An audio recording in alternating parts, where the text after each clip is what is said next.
മുട്ടിന്മേൽ നിന്ന് ദൈവത്തിന്റെ പരിശുദ്ധാത്മ ശക്തിയിൽ കുതിരകളിലും രഥങ്ങളിലും ആശ്രയിക്കാതെ പ്രതിസന്ധികൾ വരുമ്പോൾ, പ്രയാസങ്ങൾ വരുമ്പോൾ സർവശക്തന്റെ മുൻപിൽ, പിതാക്കന്മാരുടെ മുൻപിൽ മുട്ടുകുത്തി ഏലിയാവിനെ പോലെ ആകാശത്ത് നിന്ന് അഗ്നി ഇറക്കി പ്രാർത്ഥിച്ച ഏലിയാവിന്റെ പ്രാർത്ഥനയുടെ ശക്തിയിലാണ് നമ്മുടെ ബാബാ തിരുമേനി 4ാം ക്ലാസ്സുകാരനെന്ന് സ്വയം പറയുമ്പോഴും ദൈവത്തിന്റെ പരിശുദ്ധാത്മാവിന്റെ ശക്തിയിൽ നിറഞ്ഞ് പ്രാർത്ഥനയുടെ ബലത്തിലാണ് ഈ സഭയെ നയിച്ചത്. മറ്റൊന്നും കൈമുതലായിട്ടുണ്ടായിരുന്നില്ല. ഞാൻ നിശ്ചയദാർഢ്യം, പ്രാർത്ഥനയോടൊപ്പം നിശ്ചയദാർഢ്യം.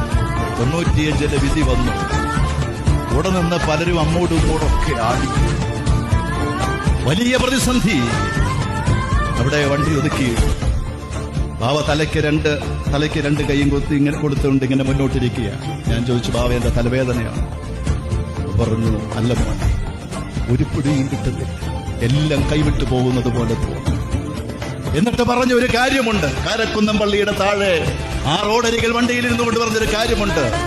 എന്തു വന്നാലും, ആരെല്ലാം പോയാലും, എന്തെല്ലാം നഷ്ടപ്പെട്ടാലും ഈ വിശ്വാസം ഞാൻ ഉള്ളിടത്തോളം കാലം അത് തകർന്നു പോകാൻ ഞാൻ അനുവദിക്കില്ല. പരിശുദ്ധ അന്ത്യോക്യ സിംഹാസനത്തെ ഉപേക്ഷിച്ച് നമുക്ക് മുന്നോട്ട് പോകാൻ സാധിക്കുകയില്ല. ആ നിശ്ചയദാർഢ്യം നമുക്കറിയാം. ഓരോ സന്ദർഭങ്ങളിലും 2017 മൃതശരീരം പോലും അടക്കാൻ സാധിക്കാതെ ഈ സഭയുടെ മക്കൾ കഷ്ടപ്പെട്ടപ്പോൾ ഒരിക്കൽ കോലഞ്ചേരിക്ക് അടുത്തൊരു പള്ളിയില് മൃതശരീരം അടക്കാൻ സമ്മതിക്കാതെ വന്നപ്പോൾ അതിന്റെ ആദ്യ നാളുകളാണ്. പുത്തൻകുരിശ് പോലീസ് സ്റ്റേഷന്റെ മുൻപിൽ ആ മൃതശരീരം വന്ന് അവിടെ നിന്ന് പ്രാർത്ഥന നടത്തി ആ നടു റോഡിൽ തന്റെ ജനത്തിനു വേണ്ടി ആ മക്കളോടുകൂടെ ഇരുന്ന ബാബാ തിരുമേനിയാണ്. നിശ്ചയദാർഢ്യം. അവസാനം അന്ന് പോലീസ് അനുവദിക്കേണ്ടി വന്നു. ഞാനിതൊക്കെ പറയുന്നത് പ്രാർത്ഥനയുടെ നിറവിൽ, നിശ്ചയദാർഢ്യത്തിന്റെ മുന്നിൽ ഈ പരിശുദ്ധ സഭയെ നയിച്ച നമ്മുടെ ബാബാ തിരുമേനി, അദ്ദേഹം, പൊതുസമൂഹം അദ്ദേഹത്തെ കുറിച്ച് ഒത്തിരി കാര്യങ്ങൾ പറയുമ്പോൾ ബാബ എപ്പോഴും പറയുന്നു, എനിക്ക് 4ാം ക്ലാസ് വിദ്യാഭ്യാസവും ഞാനൊന്നും പഠിച്ചിട്ടില്ല, പക്ഷേ ദൈവത്തിന്റെ വിദ്യാഭ്യാസവും വിവരവും, വിദ്യാഭ്യാസമുള്ളവരെല്ലാവരും വിവേകവും വിവരവും ഉണ്ടാവണം നിർബന്ധവുമില്ല.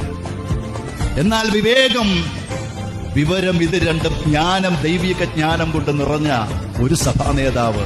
ഒരിക്കലും ജർമ്മനിയിൽ വെച്ച് അഭിമന്യ തീമോത്തിയോസ് തിരുമേനിക്കറിയാം, റേഗൻസ്ബർഗ് എന്ന് പറയുന്ന ആ സ്ഥലത്ത് അവിടെ ഒരു സിമ്പോസിയം നടക്കുകയാണ്. അന്ന് അവിടെ ബാവ വന്നിട്ടുണ്ട്. വലിയ ദൈവശാസ്ത്രജ്ഞന്മാരാണ്. 2-3 ദിവസത്തെ കോൺഫറൻസ് ആണ്. അപ്പൊ ഒരു സെഷനിലേക്ക് ബാവായോടുണ്ടെന്ന് പറഞ്ഞു ബാവായോടും കൂടെ വരാൻ പറഞ്ഞു. ബാവ പറഞ്ഞു, എന്റെ മക്കളെ, എനിക്ക് ഈ ലാംഗ്വേജ് ഒന്നും എനിക്കറിയില്ല.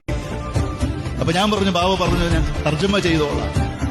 നിങ്ങൾക്കറിയാമോ, പ്രശസ്തരായ ദൈവശാസ്ത്രജ്ഞന്മാർ നടത്തുന്ന വലിയ ദൈവശാസ്ത്രപരമായ വിഷയങ്ങൾ ചർച്ച ചെയ്യുമ്പോൾ അവസാനം ബാബാ തിരുമേനി 3 മിനിറ്റ് സമയമാണ് പ്രസംഗിച്ചു.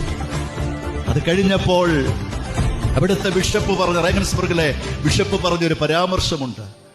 ഞങ്ങൾ 2 ദിവസം ചർച്ച ചെയ്തതായ വിഷയങ്ങൾ ഇദ്ദേഹം 3 മിനിറ്റ് കൊണ്ട് അത് സംഗ്രഹിച്ച് അത് മുഴുവനും പറഞ്ഞു. എന്തൊരു ജ്ഞാനമാണ്!